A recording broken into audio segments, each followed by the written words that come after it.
Hey, Nikki, in the first alert forecast, it is cold. We've felt that now for the past 2 days after a brief break. Now we're tracking that chance of some snow moving in. Outside right now, BWI 33 degrees. So certainly cold enough for snow, especially considering it is much colder than that up in the clouds. All we're waiting on is our next storm system, which is now moving over the Appalachians and into our neck of the woods. This is the spark, so to speak, needed to get some snow and rain showers developing. It's this little bit of energy right here that is headed in our general direction, and that's going to help spike the chance of rain and snow late tonight, more so after sunrise tomorrow. Hour by hour planning forecast. Temperatures dropping back to the upper 20s to near 30. As clouds move in and thicken up, though, they may actually warm up a few degrees as flurries arrive 11 o'clock, maybe midnight tonight and 1 o'clock tomorrow morning. Again, we're not forecast to see anything accumulating before midnight, and a lot of this snowflake activity, it's going to dry up before it gets to the ground, at least initially as these showers start developing. I still think, though, a couple flurries before midnight. Tomorrow morning, though, we're going to wake up to some rain and snow showers blossoming with temperatures in the upper 20s and lower 30s. So it's not very, very cold. One spot that could be colder, that's going to be Carroll County on your corner. Neighborhood forecast. This is a spot that's going to be pure snow with whatever develops, and not too much of a surprise here considering Greenmount has a low of 26, Winfield 27, Mount Airy 27, Sykesville, though, Eldersburg up to 29, and gradually warmer the closer into Baltimore City and down 795 that you head. Now, talking about what's falling from the clouds, 5 o'clock in the morning, notice rain south of the Potomac River and then a mix and then snow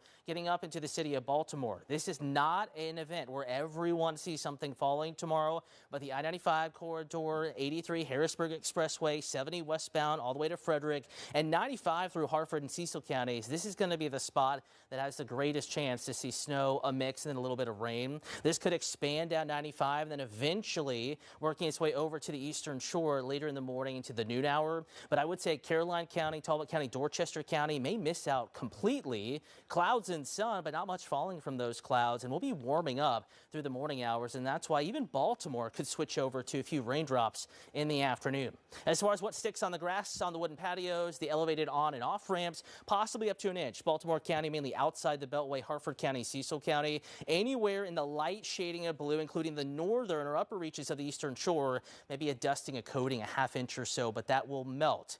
Again, on your corner neighborhood forecast, eastern shore and Easton, not much happening here in this community. Temperatures lower 40s in the afternoon, actually breaking out into some sunshine, and most of the rain and the mix and the snow will remain to your north. Hour by hour forecast, even with those that begin with snow, an improving day as we get into the afternoon. Some sun, highs in the upper 30s and lower 40s. Mountains staying colder, though. Garrett County winter weather advisory for traveling 68 heads up near McHenry. Could get a little slick, though. Southern Maryland, eastern shore and beaches missing out on this particular storm with afternoon recovery. We're talking 49 degrees in Ocean City, 50 Snow Hill, 43 in Baltimore, 42 in Frederick, and that is why tomorrow is not a first alert weather day. Kind of a nuisance, maybe a minor impact, not a huge disruption. Sunday system, though, passing offshore. It's possible this one could actually have a greater impact, and I think it's worthy of a little more attention. That's why we've added that first alert weather day, a day to watch, and a day we're watching as a first alert weather team. 1 to 2 inches, especially south of the Bay Bridge on the eastern shore.